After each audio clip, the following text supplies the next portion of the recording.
ছোলা দিয়ে শোলা কচু বাটা কীভাবে বানিয়েছিলাম সেটাই আজ তোমাদের সাথে দেখাতে আসলাম। তো প্রথমে শোলা কচুটাকে ভালো করে কেটে ধুয়ে নিয়েছি। এরপর এটাকে ভালো করে একটা গ্রেটারের সাহায্যে গ্রেট করে নিয়েছি। তোমরা চাইলে বেটেও নিতে পারো, আমার কাছে সময় কম ছিল তাই আমি ভাবে গ্রেটারের সাহায্যে গ্রেট করে নিয়েছি। দেখো পুরোটা কচু কিন্তু গ্রেট করা হয়েছে। এরপর একটা গরম কড়াইতে কিছুটা তেল দিয়ে দিয়েছি। এরপর এর মধ্যে তেলটা গরম হয়ে যাওয়ার পর এর মধ্যে দিয়ে দিয়েছি কালো জিরে। কালো জিরেটা যখন ফুটে আসবে তখন এর মধ্যে সেই গ্রেট করে রাখা কচুগুলোকে দিয়ে দেব। আর দিয়ে দিয়েছিলাম পরিমাণ মতো ঝাল লঙ্কা, তোমরা তোমাদের স্বাদ অনুযায়ী দিয়ে দেবে। এর মধ্যে তারপর দিয়েছি পরিমাণ মতো নুন, হলুদ।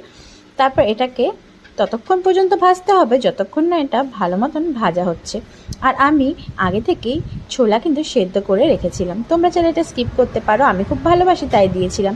তারপর এটা 2 মিনিটের মতো রান্না করলে কিন্তু তৈরি হয়ে যাবে। কেমন লাগলো অবশ্যই জানিও, ভালো লাগলে কিন্তু লাইক করে দিও। যারা নতুন দেখছো সাবস্ক্রাইব করতে একদম